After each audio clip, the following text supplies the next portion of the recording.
رجب الاحترام دوستو، رجب المرجب کا مہینہ ہے۔ گزشتہ 2-3 جمعوں سے اس مہینے کی مناسبت سے اہم واقعات، اہم مضامین آپ حضرات کے سامنے بیان کیے جا رہے ہیں۔ آج کے خطبہ میں آپ حضرات کو یہ بتائیں گے کہ اس ماہ رجب کے اندر جس طرح اور بہت سارے بڑے بڑے واقعات پیش آئے، ایک عظیم واقعہ میرے اور آپ کے پیارے حبیب صلی اللہ تعالی علیہ وسلم کا عظیم معجزہ، جسے آپ اور میں معراج کے نام سے جانتے ہیں، وہ اسی ماہ مبارک کے اندر پیش آیا۔ یہ عظیم سفر تھا، میرے اور آپ کے آقا کا عظیم انعام تھا، میرے اور آپ کے آقا کی عظیم ملاقات میرے پیارے اللہ کے ساتھ تھی۔ میرے اور آپ کے آقا کو میرے اللہ نے عظیم تحفہ عطا کیا تھا۔ وہ واقعہ، وہ انعام، وہ احسان، وہ معراج اسی ماہ مبارک کے اندر ہوا۔ کوشش کریں گے کہ اپنے اس مختصر سے وقت کے اندر آپ حضرات کو یہ بتا سکیں کہ معراج کیوں ہوا اور میرے آقا کو معراج کیسے ہوا، میرے آقا معراج پہ میرے اللہ کے سامنے کیا لے کر گئے اور میرے اللہ نے انعام میں کیا عطا فرمایا۔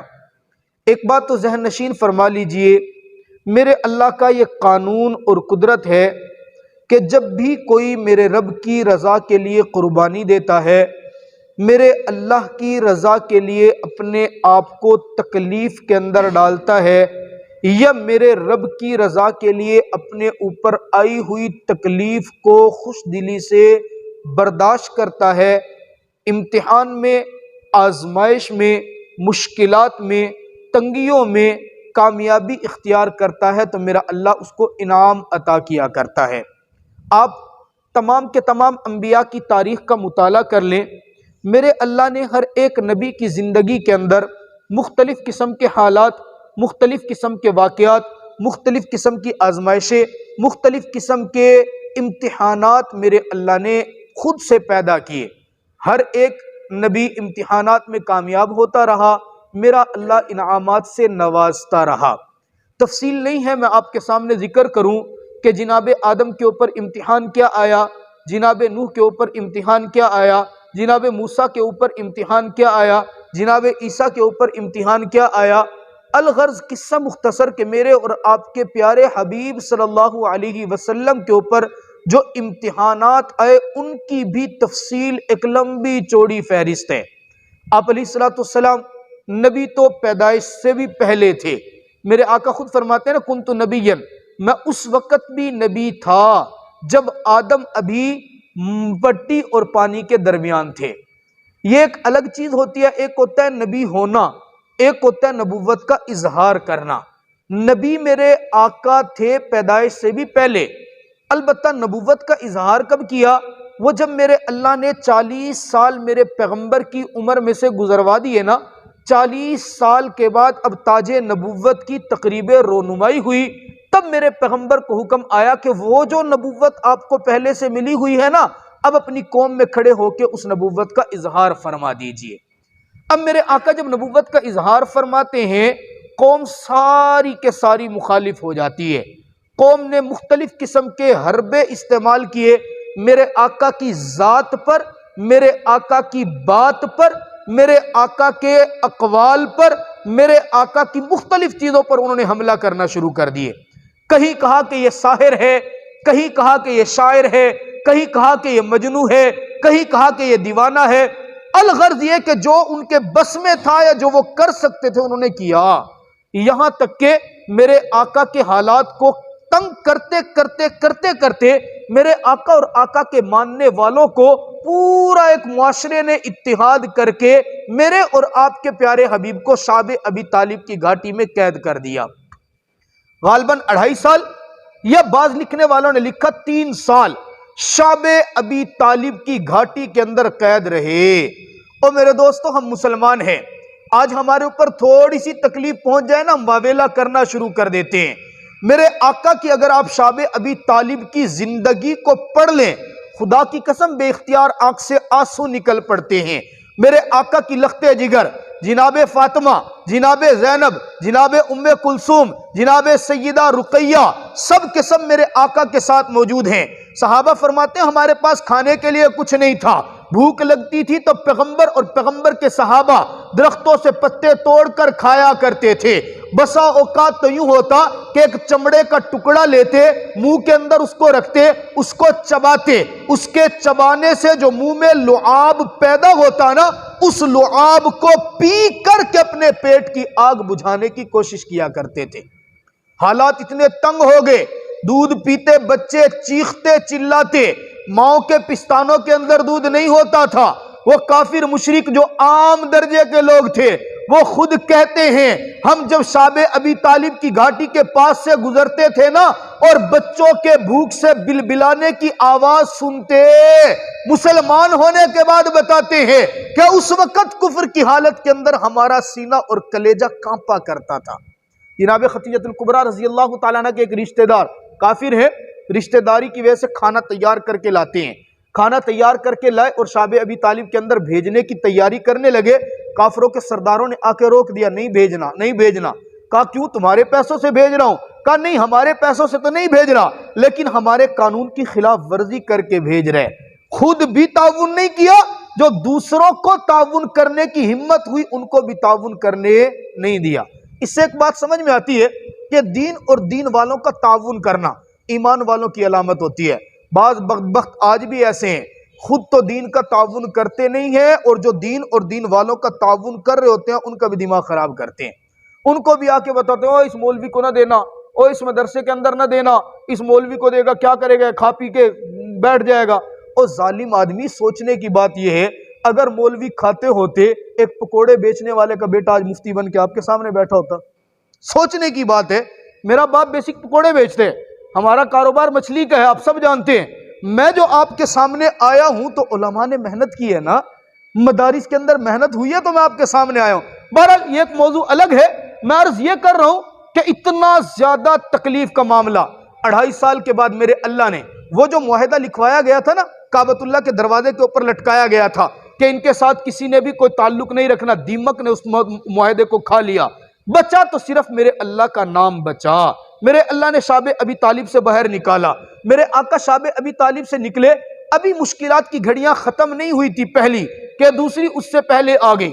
سارے کافر اکٹھے ہو کے میرے آقا کے سگے چچا کے پاس پہنچ گئے، جناب علی المرتضیٰ کے والد جناب ابو طالب کے پاس پہنچتے ہیں۔ اے ابو طالب، بھتیجا تیرا ہے، تیری پرورش کے اندر رہا ہے، تیری تربیت کے اندر رہا ہے، تیری بات مانتا ہے، تو ہمارا سردار ہے۔ تیرے بھتیجے نے ایک عجیب بات کرنا شروع کر دی، وہ ہمارے معبودان کے خلاف بولتا ہے، تو ذرا اس سے پوچھ تو صحیح، اس کو پیسہ چاہیے، دولت چاہیے، شہرت چاہیے، سرداری چاہیے، عورت چاہیے، کیا چیز چاہیے؟ ہم تو یہاں تک اپنے لات اور عزا کی قسم اٹھا کے کہتے ہیں وہ دنیا کی کسی قیمتی چیز پر ہاتھ رکھے، ہاتھ رکھنا اس کا کام ہے، ہم وہ چیز اس کے قدموں میں نچھاور کر دیں گے، بس بدلے میں یہ کرے اپنے رب کا نام لینا چھوڑ دے، صرف اتنا کر لے کہ رب کا نام لینا چھوڑ دے۔ میرے آقا کو میرے آقا کے چچا نے بلا کے پوچھا، میرے آقا نے ساری بات بڑے تحمل سے سنی، سننے کے بعد میرے آقا کی آنکھ میں آنسو آ گئے، میرے آقا آنسو لا کر بولنے لگے، چچا جان، مجھے اس رب نے پیغمبر بنا کے بھیجا ہے، رب کعبہ کی قسم، یہ دنیا والے میرے ایک ہاتھ کے اوپر چاند اور دوسرے ہاتھ کے اوپر سورج لا کے رکھ دیں، میں تب بھی رب کی وحدانیت کا ڈنکا بجانے سے پیچھے نہیں ہٹوں گا۔ پے در پہ میرے آقا پر مشکلات آتی رہی، طائف کے میدان کے اندر گئے نا، میرے آقا نے جس وقت دعوت و توحید دی، میرے آقا کے پیچھے اوباش لڑکے لگائے گئے، میرے آقا کے بدن کے اوپر پتھر برسائے گئے، میرے آقا لہو لہان ہو گئے، زخمی ہونے کے بعد خون مبارک میرے آقا کا آقا کے نالین میں آ گیا، آقا تھک ہار کر بیٹھے، ان ظالموں نے اوباش لڑکوں کو بھیجا، اوباش نے آ کر میرے پیغمبر کے یوں پیچھے سے ہاتھ ڈالے یوں بغلوں میں اور ہاتھ ڈال کر یوں کھڑا کیا اور کھڑا کر کے کہا تھکتا کیوں ہے، آگے بھاگ، ہم تیرے پیچھے لگیں گے۔ اور مسلمانوں آج ہمارے اوپر کوئی ایک جملہ کس دے، ہم اپنا منصب مقام بھول کر پیچھے ہو جاتے ہیں۔ میرے پیغمبر کے بدن پر پتھر لگ رہے ہیں، پیچھے اوباش لڑکے لگے ہوئے ہیں، رب تعالیٰ کو آسمان پر رحم آ گیا، میرے اللہ نے جناب جبریل امین کو بھیجا، جاؤ جبریل جا کر میرے پیغمبر سے پوچھو، ایک مرتبہ میرا پیغمبر اشارہ کرے ان دونوں پہاڑوں کو ملا کر پوری بستی کو ملیا میٹ کر دینا۔ اللہ کو رحم آ گیا، لیکن میرے پیغمبر سے جب پوچھا نا، آقا میرا رب اجازت حکم دے رہا ہے، آپ سے پوچھنے کا حکم دیا، آقا آپ اجازت دیں اس بستی کو تہس نہس کر دیں۔ میرے آقا مسکرا کے فرماتے ہیں نا نا نا نا، میرے اللہ نے مجھے رحمت للعالمین بنا کے بھیجا، کیا ہو گیا جو یہ لوگ مجھے نہیں پہچان رہے؟ ہو سکتا ہے مستقبل کے اندر ان کی اولادوں میں کچھ ایسے لوگ پیدا ہوں جو میرا کلمہ پڑھ کر اسلام کی دعوت قبول کر لیں۔ آپ علیہ السلام انتہائی پریشانی، یہی طائف کا موقع ہے، جناب اما عائشہ صدیقہ رضی اللہ تعالیٰ نے بعد میں پوچھا، 9 سال گزرنے کے بعد، آقا آپ کو دین کے اوپر بڑی تکلیفیں دی گئی ہیں، بڑی پریشانی آئی، کوئی تکلیف ایسی بھی ہے جو آپ کو بہت زیادہ دی گئی ہو، آج آپ کو یاد ہو؟ آقا فرماتے ہیں ہاں عائشہ، 9 سال گزر گئے طائف کے واقعے کو، لیکن وہاں جو تکلیف ہوئی تھی نا، اس کے اثرات میں آج تک محسوس کر رہا ہوں۔ 9 سال گزرنے کے بعد آقا ام ہانی کے گھر کے اندر آتے ہیں، ایک روایت کے مطابق میرے آقا مسجد حرام کے اندر موجود ہے، مختلف روایتیں 10 کے قریب اقوال ہیں میرے آقا کس جگہ پر موجود تھے۔ راجہ قول، مشہور قول یہی ہے، میرے آقا اپنے گھر کے اندر یا ام ہانی کے گھر کے اندر موجود تھے۔ چھت پھٹتی ہے اور چھت کے اندر سے میرا اللہ آسمان سے جناب جبریل امین کو بھیجتا ہے، جاؤ میرے پیغمبر کے پاس جاؤ۔ اللہ جاؤں تو کیسے جاؤں، ان کے تو آرام کا وقت ہوگا، کہا دروازے سے نہیں جانا، چھت کو پھاڑ کر کے وہاں سے جانا ہے۔ علماء نے اس میں حکمت لکھی، دروازے سے بھی تو آ سکتے تھے نا، چھت کے اندر سے کیوں آئے؟ میرے آقا کے پاس آتے ہیں، اللہ آپ کا محبوب پیغمبر تو آرام کر رہا ہے، میرے مولا کیا کروں؟ کہا تو نے کرنا کچھ نہیں ہے، آواز نہیں دینی، یا محمد نہیں کہنا، جا کر ہاتھ کو نہیں ہلانا، اللہ کروں تو کیا کروں؟ کہا پوری کائنات میرے محبوب کے قدموں میں ہے، جبریل تو نوری مخلوق کا سردار ہے، میرے پیغمبر کے پاؤں کو چوم کر جگانا۔ آتے ہیں جناب جبریل امین، میرے آقا کے پاؤں مبارک کو چوم کر جگاتے ہیں، میرے آقا اٹھتے ہیں، چلیے میرے آقا کہاں جانا ہے؟ دیکھیے سامنے آپ کے سواری تیار ہے، سواری کا نام کیا ہے؟ آقا اس کا نام براق ہے۔ براق کیوں ہے؟ کہا براق برق سے ہے، برق کا معنی بجلی ہے، بجلی کی رفتار بڑی تیز ہوتی ہے، آقا اس کا نام برق براق کیوں ہے؟ آپ اس کے اوپر سوار ہو آپ کو پتہ چلے گا۔ میرے آقا فرماتے ہیں واقعی وہ براق ایسی سواری تھی، میں محمد جب اس کے اوپر سوار ہوا جہاں تک میری نظر تھی وہیں پر اس سواری کا قدم ہوتا تھا۔ میرے آقا کو اٹھا کر لے گئے سب سے پہلے مسجد حرام میں، میرے آقا کا سب سے پہلا کام کیا گیا، میرے آقا کے سینے مبارک کو چاک کیا، سینے مبارک کو چاک کر کے دل نکالا، شق صدر کیا گیا۔ یہ شق صدر بھی میرے آقا کا زندگی میں 4 مرتبہ ہوا ہے، بچپن میں ہوا، جوانی میں ہوا، معراج کے وقت ہوا۔ شق صدر دل نکالا اور دل کو پھر اندر سے کاٹا گیا، اندر سے دل سے چیرنے کے بعد میرے آقا کے اندر دل کو آب زمزم سے دھویا گیا، اور دھونے کے بعد پھر میرے آقا کے سینے کے اندر ویسے ہی رکھ دیا۔ پہلے تو یہ باتیں ہوتی تھی نا، کیسے ہو سکتا ہے دل نکالا بندہ زندہ رہے کیسے؟ آج کل تو جدید دور ہے، کتنے لوگ ایسے ہیں جن کا بائی پاس ہو جاتے ہیں۔ بعض لوگ تو یہ کہتے ہیں اب جدید ٹیکنالوجی آ گئی ہے، وہ یہاں سے کوئی چیز ڈالتے ہیں، بندہ دیکھ رہا ہوتا ہے، بول نہیں سکتا، اس کو اپنی آنکھوں سے سکرین پہ سارا کچھ نظر آ رہا ہوتا ہے اور وہ پورا نظام ہو رہا ہوتا ہے، اس کو سب کچھ سمجھ میں آ رہا ہے، اپنی آنکھوں سے دیکھ رہے ہیں۔ میرے آقا کا یوں دل کا مکمل معاملہ کیا گیا، میرے آقا کو براق پر سوار کیا گیا، مسجد حرام سے میرے آقا کو بیت المقدس اور بیت المقدس سے مسجد اقصیٰ تک لے جایا گیا۔ یہ پہلا مرحلہ ہے میرے آقا کے معراج کا۔ یہ جو حصہ ہے، اپنے گھر سے اٹھے مسجد حرام سے بیت المقدس جب مسجد اقصیٰ کے اندر میرے آقا پہنچتے ہیں تو تمام انبیاء کی جماعت امام نماز کے لیے تیار کھڑی ہے۔ آقا کو جناب جبریل امین فرماتے ہیں میرے آقا نماز کا وقت ہو گیا، سب کے سب انبیاء آپ سے پہلے آئے ہیں، آج بھی مسجد میں سب سے پہلے آپ سے پہلے آئے ہوئے ہیں۔ آقا فرماتے ہیں جب مجھ سے بڑے مجھ سے پہلے یہاں پر پہنچ چکے تو میں کیا کروں؟ آقا انتظار آپ کا ہو رہا ہے، مقام میرے اللہ نے آپ کو عطا کیا ہے، کروں تو کیا کروں؟ آقا آئے آپ سب سے بعد میں ہیں، آقا آئے آپ سب سے آخر کے اندر ہے، لیکن میرے رب نے آپ کا مقام سب سے آگے مصلی پر رکھا ہوا ہے۔ میرے آقا آتے ہیں مصلی پر کھڑے ہو کر نماز پڑھاتے ہیں. یہ جو معراج کا حصہ ہے اس کو اسراء کہا جاتا ہے. قرآن پاک کے 15ویں پارے کے اندر جو فرمایا سبحان الذی اسراء بعبدہ، یہ جو اسراء یہ معراج سے پہلے والا حصہ ہے. مسجد اقصی تک جو ہوا ہے اس کو اسراء کہا جاتا ہے. یہیں آ کر میرے آقا کی پھر سواری تبدیل ہوتی ہے. میں اس کو سمجھانے کے لیے عموماً ایسے کہتا ہوں، اللہ تعالیٰ مجھے اور آپ کو حج اور عمرے پہ جانے کی سعادت نصیب فرمائے. جب حج اور عمرے پہ جاتے ہیں ہم گھر سے تیار ہو کے ایک مرتبہ تیاری کر کے گھر سے نکلتے ہیں، اپنے گھر والوں سے، قبیلے والوں سے، محلے والوں سے ملتے ہیں، اور ملنے کے بعد جناب والا ایک اچھی سی گاڑی کے اندر بیٹھتے ہیں. ہمارا ٹکٹ ایئر لائن کا کٹا ہوا ہے، ہم نے کراچی جانا ہے یا لاہور جانا ہے. لاہور تک جانے کے لیے ہماری سواری کچھ اور ہوگی. ہم لاہور جب پہنچیں گے تو لاہور پہنچنے کے بعد ہماری سواری بھی تبدیل ہوگی، اور بعض لوگ یہیں کراچی اور لاہور سے اپنا لباس بھی تبدیل کر لیتے ہیں. احرام یہیں سے باندھ لیتے ہیں. یہ ایک الگ بات ہے کہ آگے سے باندھنا ہوتے، بعض لوگ یہیں سے احرام باندھتے. سواری تبدیل کیوں؟ اس لیے کہ مقام بدل رہا ہے تو اب سواری بھی بدلنی ہوگی. یہاں تک عام سواری پہ جاؤ، اس سے آگے سواری ایسی ہوگی جس کے پہیوں پر نہیں چلنا، وہ فضا کے اندر اڑے گی اور اڑتے ہی میرے رب کے گھر کے قریب تمہیں پہنچا دے گی. میرے آقا کے ساتھ بھی ہوئی. گھر سے چلے تو براق پر، مسجد اقصی پر پہنچے تو پھر وہاں پر سواری آئی. اس سواری کا نام عربی کے اندر رف رف ہے.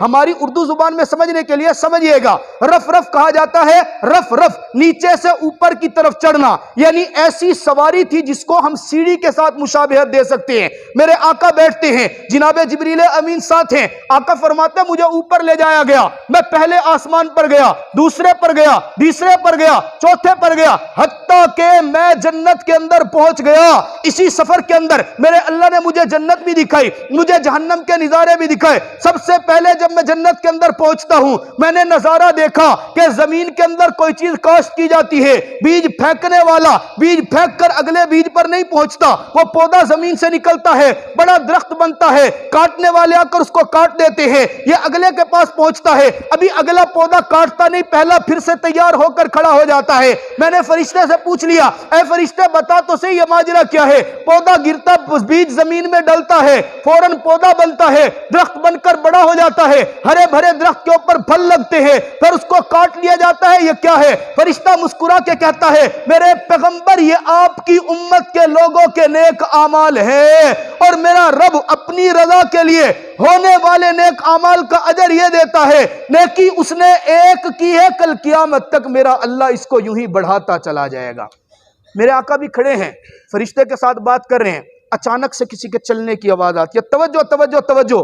اچانک سے کسی کے چلنے کی آواز آئی، ایسے جو کوئی چپل پہن کر، جوتے پہن کر چل رہا ہو. میرے آقا نے کان لگا کر سنا، اور سنیے گا، توجہ کیجئے گا. مقام جنت ہے، آواز جوتوں کی ہے، سننے والے پیغمبر ہیں، اور پیغمبر سننے کے بعد پوچھتے ہیں اے جنت کے داروغے یہاں اس وقت کون چل رہا ہے؟ کس کے چلنے کی آواز ہے؟ فرشتہ مسکرا کے کہتا ہے آقا یہاں تو کوئی نہیں چل رہا. فرشتے کیسے کہتا ہے کہ چل نہیں رہا؟ میں محمد چلنے کی آواز سن رہا ہوں، کیا تجھے سننے کی آواز نہیں آ رہی؟ مسکرا کے کہتا ہے آقا سننے چلنے کی آواز میں بھی سن رہا ہوں، چلنے کی آواز آپ بھی سن رہے ہیں، لیکن رب کعبہ کی قسم جنت کے اندر کوئی چل نہیں رہا. پیغمبر نے پوچھا اگر جنت میں چل کوئی نہیں رہا تو آواز کس کی ہے؟ مسکرا کے کہنے لگا پیارے پیغمبر یہ آپ کے اس حبشہ کے کالے غلام کے جوتوں کے چلنے کی آواز ہے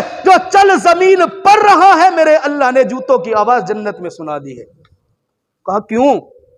کہا یا رسول اللہ اس کی قربانیاں اتنی ہیں، یا رسول اللہ اس کا پیار آپ کے ساتھ اتنا ہے، آپ کے ساتھ عقیدت اتنی اور محبت اتنی ہے کہ وہ چلتا زمین پہ ہے، پاؤں کی آواز میرا اللہ جنت کے اندر سنا دیتا ہے. یہ محبت کی بات ہے نا. میرے آقا وہاں سے چلتے ہیں، جہنم کے قریب پہنچے. سب سے پہلے سنیے گا اپنے کان کھول کے سنیے گا. میرے آقا جلتے ہیں سب سے پہلے جہنمی لوگوں کے ایک قبیلے کے پاس سے گزرتے ہیں. دیکھا کہ لوگ ہیں ان کے ہونٹ نہ یوں زمین کے اوپر لٹکے ہوئے ہیں، زمین کے اوپر پڑے ہیں. ایک آتا ہے فرشتہ کینچی لے کر ہونٹ کو کاٹتا ہے، اوپر والے ہونٹ کو کاٹنے کے بعد پھر نیچے والے ہونٹ کو کاٹتا ہے. اس کے ہونٹ کاٹنے کے بعد ابھی دوسرے کے پاس نہیں پہنچتا، اس کے ہونٹ پھر دوبارہ ویسے ہی ہو جاتے ہیں. آقا پوچھتے ہیں یہ کون لوگ ہیں؟ یا رسول اللہ یہ بڑے گناہگار لوگ ہیں. آقا پوچھتے ہیں بتائیے تو صحیح ہے کون؟ یا رسول اللہ یہ وہ لوگ ہیں جو دنیا کے اندر لگائی بجھائی کا کام کیا کرتے تھے. دو دوست آپس کے اندر محبت سے بیٹھے ہیں, ایک آ گیا پھپھا کٹنی بن کے, اس کو آ کر کہتا وہ تیرے خلاف یہ بات کر رہا ہے, وہ تیرے خلاف یہ بات کر رہا ہے. یا رسول اللہ, وہ جو آپ دنیا کے اندر لوگوں کے درمیان لڑانے کا کام کرتا ہے نا, میرے رب نے اس کو عذاب یہ دیا کہ آج اس کے وہی ہونٹ اور وہی زبان بڑھتی ہے, اس کو کاٹ کر تکلیف میں مبتلا کیا جاتا ہے. آقا پھر آگے چلتے ہیں, دیکھا کہ ایک جگہ پر ایک شخص, ایک نوجوان کھڑا ہے, جنابے والا اس کے سر, کچھ لوگ کھڑے ہیں, ان کے یہاں سر کے اوپر ان کی شرمگاہیں لٹکی ہوئی ہیں اور ان شرمگاہوں سے پیپ بہ رہی ہے. توجہ کرنا, توجہ توجہ توجہ, میں ایک بات سمجھانے لگ رہا ہوں.